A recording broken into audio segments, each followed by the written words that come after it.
10 Steps Further is a podcast designed to help you get 10 steps further along your spiritual journey. If you've been on your journey for 30 years or 30 minutes, if you believe in God, or even if you're not sure He exists, all we're trying to do is help you get 10 steps further. I'm Jonathan, and this is Jack, and we're just taking a walk. Why don't you join us? Welcome to 10 Steps Further. We have the voice of all women with us, Lesley Hyatt. Hey. She has not written a book. No. Yes, our last guest had written a book. Yeah. Not written a book. And none of us have written books, and only two of us have read books. And I've written nothing else. Yeah. So good. Our topic today? Parenting without perfection. Ooh, I can do that. Yeah? Yeah. Yeah. I mean, there's a time when you're a perfect parent, right? Before I had kids? That's it. Yeah. On that. Judging my parents, right? Like, if you did it like this. When you're 17, Yeah. you're so stupid. I'm going to parent so different. Yeah, I will never say that to my kids. Yeah. I'm going to let them do whatever they want. Right. Yeah. Yeah. Not that I've heard that in my house recently. Right. Yeah. Okay, I got this. I wanted to read this for Lesley, right? All right. Did you read it? An anonymous mother came up with the following list of things that she has learned. Like before you have kids, you think you know how you're going to parent, and then you learn. Yeah. But there's all kinds of things that and it's not just I'm going to learn to hug my kid and communicate and say I'm sorry. Right. There are other things that you learn. And here's what she learned, all right? She had like 50 of them, and I just read the ones I like. Okay. Number 1, there's no such thing as child-proofing your house. Number 3, a 4-year-old's voice is louder than 200 adults in a crowded restaurant. Say it. Especially when you're on an airplane. Oh, yeah. Oh, that's right. Yeah, for sure. All right. If you hook a dog leash over a ceiling fan, the motor is not strong enough to rotate a 42-pound boy wearing Rugrats underwear and a Superman cape. Oh, that's awesome. This is obviously very dated. Nobody watches Rugrats anymore. Yeah. Did you watch Rugrats? I had the T-shirt, but I didn't watch anything. We didn't have a TV. Yeah, that's right. That's right. That's right. Sorry, homeschooler. Number 5, you should not throw baseballs up when the ceiling fan is on. Sounds like they had a lot of ceiling Number fan 6, issues. when using the ceiling fan as a bat, you have to throw the ball up a few times before you get a hit. Okay. Number 7, a ceiling fan can hit a baseball a long way. And number 8, the glass in windows, even double pane, doesn't stop a baseball hit by a ceiling fan. I feel like that happens to us at least a couple times a year, where Matt and I will be, like in the house somewhere, and all of a sudden you hear like pat, pat, pat, pat, and we're like, what's happening? And then you go in the other room, and there's an inflated balloon that's getting like hit by the ceiling fan. That's funny. I think it's Always Brian at night Regan. while our kids Brian are Regan that said something like having kids, I never thought I would say these sentences, right? Right. Oh, yeah. Yeah. Like stop balancing the orange juice between your chest and the table. Yeah, that was Right. it, right? Like you say, yes, it's so true. That's the actual Or line. just the line of, don't flush that. Like, Right. Yeah. Right. Which is number 9, when you hear the toilet flush and the words, uh-oh, it's already too late. True. Okay. Number 12, Legos will pass through the digestive tract of a 4-year-old. Okay. Right? I don't know. And that I knew through a that. dog. Dogs, Oh, you know that. Dogs I I do knew. know that. 14, super glue is forever. Okay. 16, garbage bags do not make good parachutes. Oh, gosh. 17, Boys. She had marbles in gas tank make lots of noise when driving. Okay. Oh. Wow. Number 18, always look in the oven before you turn it on. Number 19, plastic toys do not like ovens. Number 20, the fire department in San Diego has at least a 5-minute response time. Number 21, the spin cycle on the washing machine does not make earthworms dizzy. It will, however, make cats dizzy. And number 22, cats throw up twice their body weight when dizzy. Oh my gosh. I want to be friends with this lady. Yeah. Man. Now, Her life sounds exciting. each of those represents a mistake made by a parent, right? I mean, it is mistakes that kids The make. mistake was having kids. Yeah, Right. right. If only I had told them about the ceiling fan. If only I had told them not to flush my keys down the toilet, right? Did I ever tell you about us clogging up the well on our property? Oh, No. gosh. I didn't tell you that? I don't know So, that I know so I this. told you we lived in the mountains with no running water and no electricity for 5 years. And banjo music playing in the background. Yeah, so when we moved there, And a goat named I Michael remember Jackson. I remember the realtor took us to the well. There was a well on the property, and it had like a pan over the top of it or something, and it was just a tube going down in the ground. And he's like, it's super deep, but there is water down there. And he took a little pebble and he dropped it in the well, and then it was like a couple seconds before you heard the bloop sound. Well, then after we bought the property and moved there, me and my brother went over there and just dropped as many rocks down that well as we could, man. Right. We went to Your town. parents' worst and, nightmare. yeah, it was not a good thing. I don't think we ever were able to use that well. Why? We had to drill another no. well. We buried it. Really? We filled it It in with basically rocks. filled it. It was a metal tube filled with rocks. Oh, my Oh God. my gosh. Like they never. What's funny is, I was 4, so I don't know that they never made a huge deal about it. I don't remember. I mean, we probably got spanked or something. I don't know. Right. But You should ask your mom about that. I would like an update. Yeah. Yeah, Okay. yeah. Well, I'll We'll see what I get can a subsequent update. yeah, All right. So I love this line. Okay. Your mistakes change as your kids change, right? Edgar, father of 9. Okay. So they didn't figure out what was causing this. Okay. Father of 9 reflected on how he had mellowed over the years. When the firstborn coughed or sneezed, I called the ambulance. When the last one swallowed a dime, I just told him it was coming out of his allowance. right. Yep. So here's the deal, right? Like, there's no perfect parents. And no matter who you are, how great you are, and these people are really great that I'm sitting with. But there's all kinds of things that you'll pass on. You'll pass on bad habits. Mm-hmm. You'll pass on impatience. You'll pass on anger issues. You'll pass on bowling words, right? I don't have bowling words. Yeah. What All are, right. what are bowling words?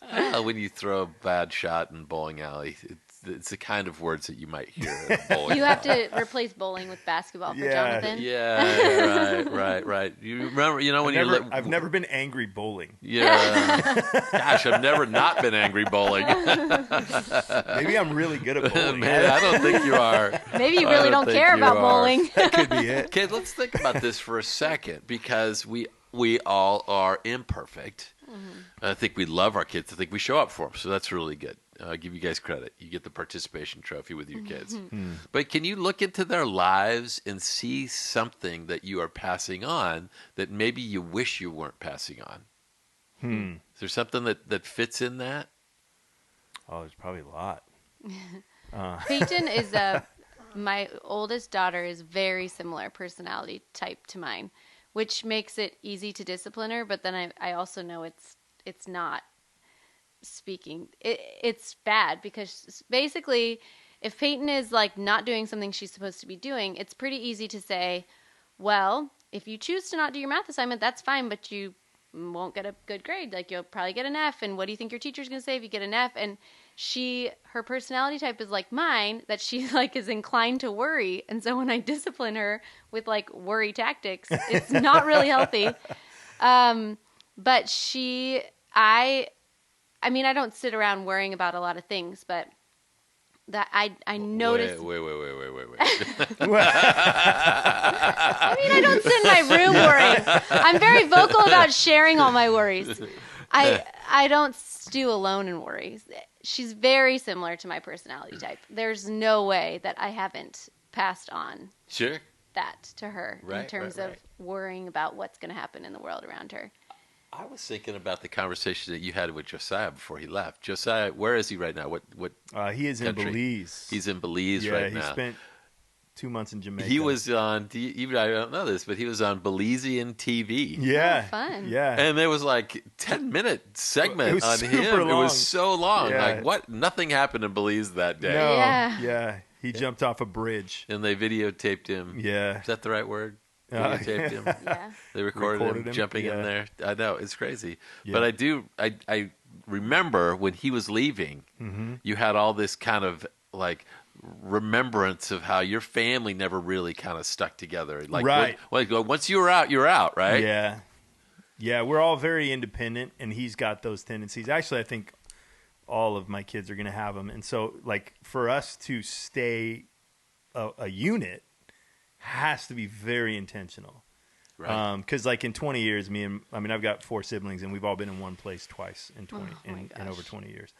And part of it is the more you have, the Sure, of harder course. that becomes. Like Right. Edgar, who has Yeah, 9 if kids. you got 9, you're never Right. going to see them all at once again. Right.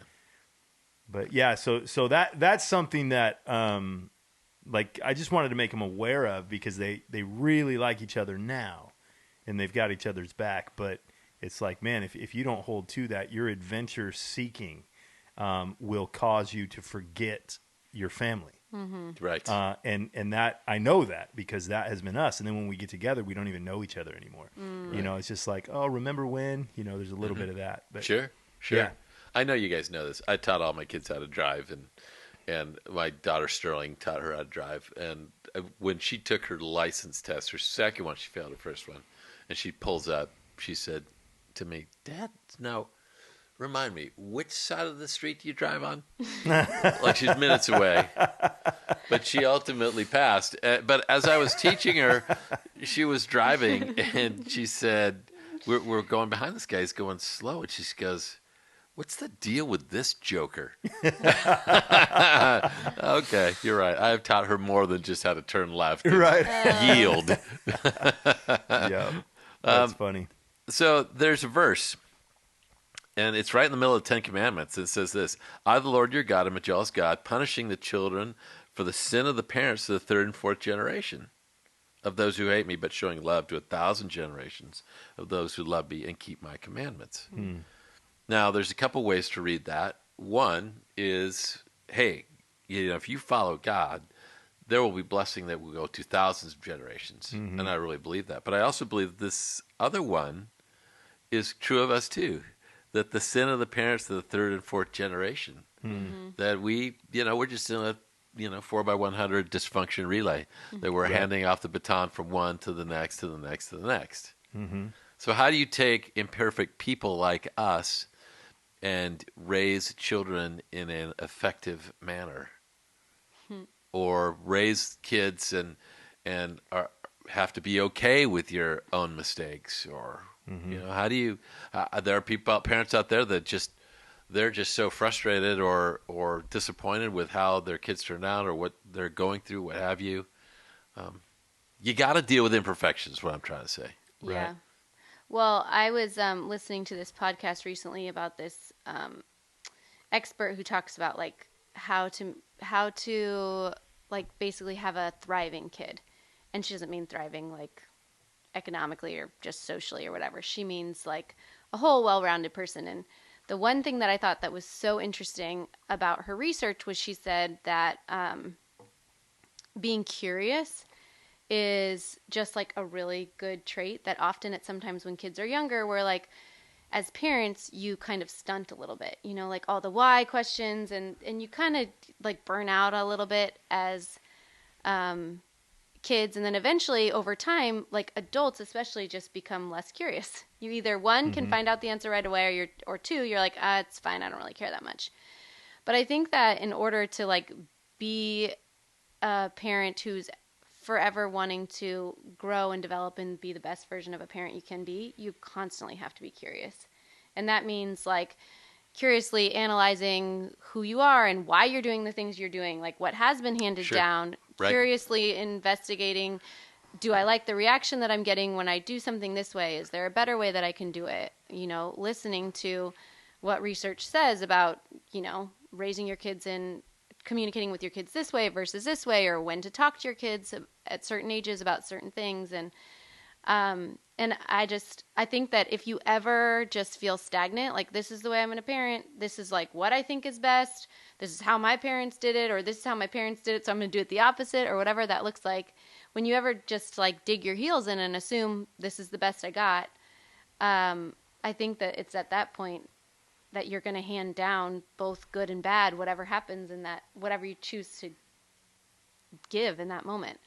But if you put on a hat of being constantly curious about your parenting style and, what the dynamic is with your spouse, if you have that, or your grandparents if they're around, or how your kids respond, I think that you have the potential to maybe break some of those generational curses that are not so great. Well, I have the 4 magical steps to break them. Curiosity wasn't one of them? No, well, I wrote a message on it, so you got to have 3 or 4 points generally. And This number was at a 5 time- is curiosity. And strangely, they rhyme. Yeah, you can tell this And one they of all my start with earlier Ds. messages. Yeah. You guys notice now that like, sometimes I give messages that are completely pointless, but Yeah. this one had 4. So let's just talk about them. I think it's a good starting point. Okay. If you're a parent without perfection, you got to own your own stuff, right? I was with my kids when they were younger, and like Sterling was still in the stroller, and Riley was a few years older, and he really wanted to ride in the stroller.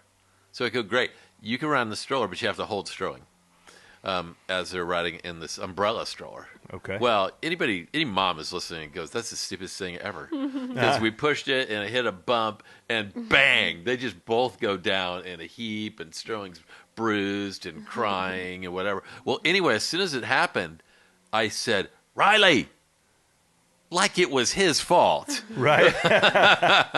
When it was 100% my fault, Okay. right? So a lot of times, and maybe this is generational, it feels like I've heard people say that when they were raised in the 30s, 40s, 50s, that there was no such thing as fighting your parents. There was no such thing as your parents not being right. Whatever they said was, you just had to accept it as right. Right. Yep. But the reality is, we got stuff Yeah. that we got to own. Yep. So might you say you need to get curious about what your stuff is You that you're might. bringing? You might say that for every one of these points. Yeah. Just to make your point fit. Right. Thanks. Yeah, I think it's just healthy to know. Yeah, I think there was like a commercial or something of like this guy. It was years ago, and somebody pointed it out, and they're like, "I think that's you, Jonathan." And it was like, the dad being the cautious dad, and something falls on the floor, and the kid goes to eat it, and he's like, "No, you got to throw that away." And he's like, but truly inside, what he's thinking is, "What are you talking about? There's a 5-second rule, like Right. like that." Yep. He himself knows. I'm not that far removed from this little guy, and I feel like that's like I don't know. I think maybe parents who are like older when they have kids, they're a little bit more removed from that. I was 22 when I had kids. You were a kid, man. Yeah, and so like when you're young with kids, it's just like I don't know nothing yet, and haven't taken classes on this. And so I think that there's just something to knowing that you don't have it all figured out. And like my hope is that my kids will look at me and think, he was a better dad than he thought he was. Like I really hope that they don't go the other way.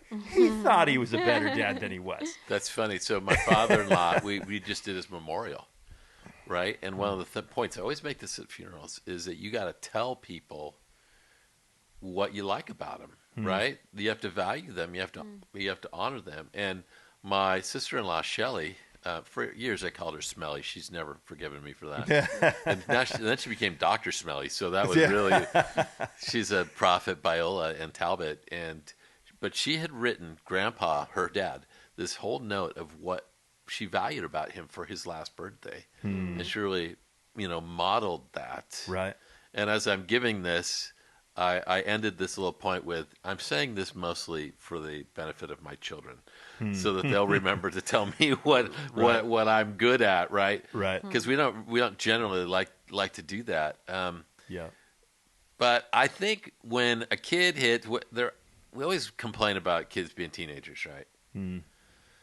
Because when they're 8, 7, 8, whatever, sometimes they're your hero, right? I mean, your kid is your Peyton's hero, right? Sometimes, yeah. Not all the time. She but doesn't sometimes. dislike me yet. Used to Right. be. Right. Used to be her hero. Well, one of the reasons I think that we have such a hard time with our teenagers, not just because they have bad attitudes, which can happen for sure, Right. but because they start calling us on our stuff. They Right. see some things, and we at least have to acknowledge that some of the things that they see might be real. Right. Rather than just attributing all of the issue to their bad attitude, or they need to grow up. Yeah. Yeah, I see it with my brother. Like I've talked about my older brother a little bit. He had a really, really rough I don't like his teen years on. Actually, as a kid, he was a nightmare kid for my parents too. But he was just a really rough guy, and he became, to me, like I always looked up to him, and he kind of put me in my place all the time, and I hated him, and yet admired him at the same time. And there just came this point where he switched and just really communicated to me, dude, you're so much what I want to be. Yep. And he flipped that. I feel like that's he carries that. He knows where he came from. He knows who he was. He knows, and I think that's going to benefit his kids to know, like, you're not going to be able to do much bad that I didn't do. Yeah. And that's weirdly, it's healthy for him in a parenting sense. It's harder for the people who are like, I was the high achiever. What's wrong with you? Why can't you? That's harder. Yeah. Right. So, Yeah. but for him to be able to be like, and I feel like I get to do that with my kids of already, like, man, you are way better than I am. You are like where I was when I was your age. You are way beyond where I was at. Yeah, I don't know if there's an easy way. Either one of those, it's always hard. Okay, can I read you a sports story, Jonathan? Okay. It's baseball. Yes, please. It's baseball, not basketball. But I Can think you you'll change get it? Yeah, maybe I could. Yeah, I'll change it. I'll change it for Jonathan. Yeah. Okay. It's less true, but better. At one point during a game, the coach said to one of his young players, "Do you understand what cooperation is? What a team is?" And the boys nodded in affirmation. Do you understand what matters? That what matters is whether we win together as a team. And the little boy nodded yes. So the coach continued, when a call is missed, or you miss a free throw, or you get fouled, they don't call it. You don't curse or attack the umpire or the ref, do you? Do you understand all that? And the boy nodded. He says, "Good. Now go over there and explain it to your mother." Oh God. Okay. That's Second awesome. point. Don't focus. It's kind of like the first, but don't focus so much on their stuff. Yeah. Right? Best quote I read all week in studying for this message was from an 8-year-old. And he said this: "Nobody ever notices when your zipper is up." Funny. Because we're trained in a lot of ways to notice failure Right. in our kids. Unzipped zippers, unclean plates, unfinished homework, bad words, bad grades, broken windows. Right. Right? Yeah. So the point is, focus on yourself. Focus on your own. I don't know. What Maybe is it? there's a comment. Maybe if all they get from you is fix this, if everything is a teachable moment, Right. then you don't have any teachable moments. Right. If everything is catching them doing something bad, and what I found too in my parenting was the less I was home, the more all of my conversations were about what they weren't doing and what I had to keep them accountable to. The more I was with them, then I could see them doing good things, or I could bond and, not even see them doing good things, but just bond in positive ways. What happens when you're with them every hour of every day for over an entire year? Yeah, then you can go away with Matt for a month, and none of us will feel bad about that. Yeah, I think that's a good point, just in terms of like long-term relationship with your kids. I think sort of along those lines, I have 2 kids that feel really, really, really bad when they make a mistake, and one kid who's like, should have expected it. And so the kids that feel really bad, I just always try to point out, like, so this isn't how we want to do things in our family, but it's okay. We're going to figure out how to do it the right way. And don't worry, you're not alone. Like, I totally screw up things that I say I don't want to do anymore either. So I think not that you ever want to, at my kids' age, I don't want to be my kids' friends, but I still want them to feel like they can come to me. And I don't think that you're creating an environment where they can come to you with their mistakes and messes and failures when every time they make a mistake and failure, you're pointing it out and shoving it down their throat even more. Most of the time, if they make a mistake and you just say, like, "Hey, what happened?" and you just ask questions, or you just say, like, "So then what? So then what did you decide to do?" They like 90% of the time know that what they did was wrong, or they know what they should have done differently. Mm-hmm. But so quick we want to be like, well, let me tell you. And that just doesn't really harness a great relationship. Yeah. Well, and getting out of the moment too. Like that's the thing is like being reactive as a parent. I just think just generally speaking, being reactive is not going to serve you. As far as being proactive, like if we're just constantly reactive to the things that's going wrong all the time, we're not going to make as much. Like I feel like when things are going right, there's actually more teachable. Hey, you did this well, and they'll rise to that. But if they did something wrong, and you're just always calling them out, that it's just focusing on the wrong. Do you feel like there's a point? There's a time when kids need to feel that you were upset, that you're frustrated, you're mad. Yes. Like what they did is, caused you to respond that way. Oh yeah. Yeah. Oh yeah. Yeah. I mean, it's like I don't feel like it's like let's just be always soft, but trying to like we always had like this. Sandy and I, when Josiah our firstborn, we were just like, hey, let's. And I got it from somebody, but let's not discipline out of anger, right? And when they're young, that's actually easier. When they're older, I don't know. Maybe you just get angrier. I don't know. Right. But it's like you discipline differently, all right? So like when they're older, there's no. I mean, like I don't send any of my kids go to your room, like right. or there's nothing. It's the only kind of discipline is you're grounded from something or I'm yelling at you. Mm-hmm. And the yelling at you, like I'm not even against yelling at you, but out of anger I am. I don't want to be that. Well, and yelling at them, I don't know. Like it's kind of weird how to put that. It just it's never, kinda, yeah, I know, but it just never really kind of ends up to where it matters. Like yeah. some kids, they feel like they won. If they get you right. If they elicit a response. Yeah. So what we've kind of had to learn, choice language, where you can continue to do that. That's fine, but you just can't continue to have a phone while you do that, right? Or you can continue to do that, but you're just not going to be able to drive the car, or right. Those kinds of languages that we'd try to use. That happens all the time in our house too. But we say over and over and over again, you can be mad, but you can't be mean. It's fine if you're mad, but you cannot be mean in what you're saying. Right. Yeah. So far, it hasn't stuck after 4,685,000 times, but I'm sure we're working on it. Just in time to teach their kids. Yeah, that's right. That's right. That'll make sense. But there is something to finding them doing good things and allowing them to get a break.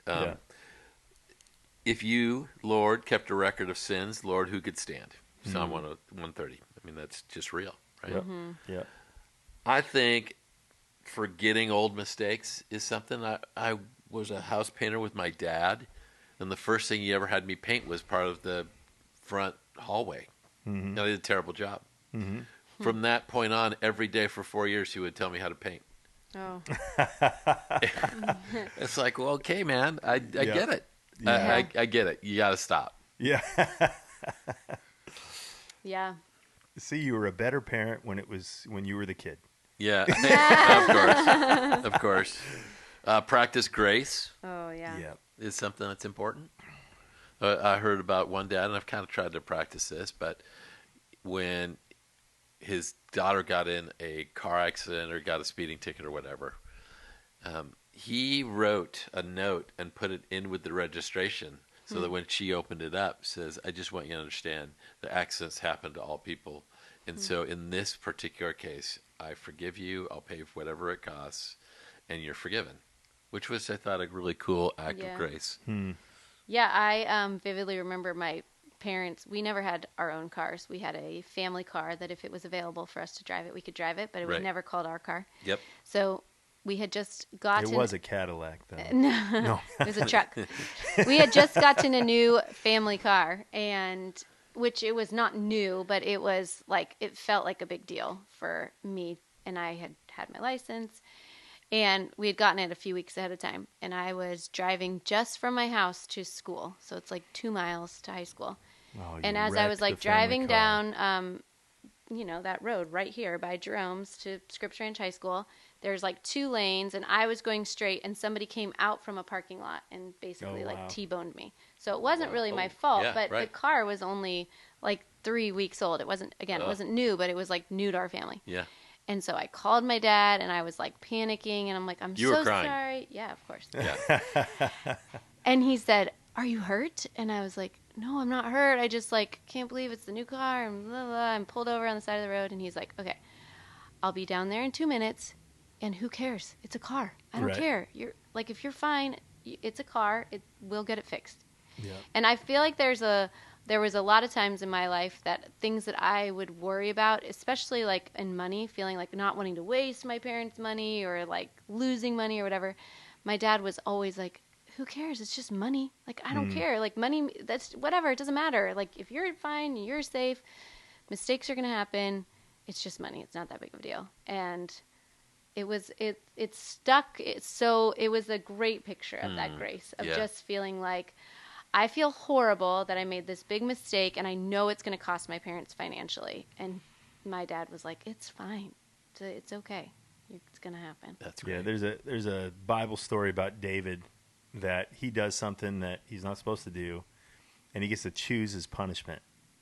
It's either God's going to have his hand against you, or your enemies are going to have their hand against you and be victorious. And he's like, and his response, I think, is kind of telling the way that I want my kids to respond towards me. He said, I choose to have God's hand against me because he'll be gracious. And like, I feel like if you're going to have, like in that spot, everything's falling apart, you wreck the car, whatever, who are you going to call? Right. Who's going to be merciful? Who's going to be gracious? Right. How are you guys with this one? Confess your stuff. Ask forgiveness. My kids are only 9, so there's only so much I can. My oldest is 9. There's only so much I can confess. They don't understand my sin yet. Mommy got a little tipsy last night. Yeah, I mean, I definitely have been able to go to my kids when they very easily can tell that I like yelled at them irrationally. And if they would have done the same thing, that I would have been like, "That's not okay." For things like that of my behavior. I think I said it on here before, but Peyton still has this letter on the back of her door that I wrote to her one time. I was super mad at the boys. I was trying to get them to bed. They weren't doing the things that they were supposed to be. And then I finally got them to bed. And so I went into Peyton's room, and she said one thing, and I just exploded at her. And I said, "Get in bed. I'm like, don't come out of your room." And I was just so frustrated. And then she went to bed, and I was like, gosh, that was really harsh. And she didn't really do anything. Like, I was mad at the boys, and she just like got this big brunt of reaction, and I didn't even like kiss her and put her in bed the way that I would have liked to. And I wrote her an apology, and when she woke up in the morning, it was on her door. And she kept it on the back of her door forever. And I think it's just this like reminder to her of like, so my mom's going to mess up, and she's also going to tell me she's sorry. And I think she just liked that. I think she liked to know like my mom's going to mess up. I'm not alone. And I think she liked to know like my mom had to take her time to apologize to me. Right. I don't think it was left up there as a reminder to her. It's a reminder to you to not screw up again. And that. Remember what you said? Yeah. And I'm going to frame this and tell all the world that you mess up. Yeah, I feel like I'm not great at it. I think I've had those opportunities where you just sit down and you're just like, "Hey man, I've probably been too harsh with you," or whatever. But I do feel like that my kids don't get any like the part that I feel like I do well with it is I don't feel like there's any sense that they think I know it all and got it all figured out. Like I've done my best not to portray I've got all the answers. I'm just in charge. It's kind of that. Right. Like it's my responsibility to make sure things go a certain way. But it's been rare where it's been like, okay, I'm going to apologize for something. You know, it's there have been those times, but rare. I mean, I don't know. I don't feel like we don't have a lot of explosions in our house. We kind of laugh about that a little bit, where we'll see it on TV or something. People just yelling at each other. And we're like, would you guys rather live in that kind of house? Like, you know, Yep. so we don't have those. So typically I think the offenses are often very subtle. I really want my kids to be willing to admit their stuff and say, I'm sorry. So I really try to be very honest about that. Right. My own stuff. Yep. And I've said this, I think, to all my kids. I just tell them, look, man, if you're an adult and you're sitting in a counselor's office and thinking, man, my dad really screwed me up. Right. Just, I'll be happy to have that conversation with you Right. about the stupid things I've done to mess you up. Yeah. I think that's important. Can I read you a story? Yeah. Okay. Concerned that his students were not really learning the material, an algebra teacher sent a note home to parents asking them to not do any of the homework assigned to their children. The next day, one student turned in a reply from his parents. It read, Dear Mr. Wood, we are flattered you think we could. Owning your own stuff. Okay, I got one more. Deal with your stuff harshly.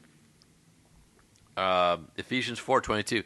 You were taught with regard to your former way of life to put off your old self, which is being corrupted by its deceitful desires, to be made new in the attitude of your minds, and to put on the new self, created to be like God in true righteousness and holiness. Take off the old, put on the new. So whatever that is, whatever dysfunction you got, you know, to deal with it. I mean, you're going to pass it on. Right. Yeah, I think that might be one of my favorite things. Is deal with you. Right. Like half of parenting is just you're living with human beings that are learning everything they know from you. Mm-hmm. So take into account who you are. Yeah. Like not just what they're doing, but who you are and who you're becoming. And you know, it's like if you value education, get an education. If you value hard work, work hard. If whatever your thing is, be it. And like I've heard it said, you know, it's most. I don't even know how they say it. Most is not taught; it's caught. Right. You Sure. know, like whatever you are is what you're going to reproduce. And so that's the hardest thing. Is like, yeah, sure, I want my kids to be better than me, but the best thing to do to try to get them there is to try myself to be better than me. Yeah. While you were talking, I was just thinking that so I was just listening to this neuro podcast, basically.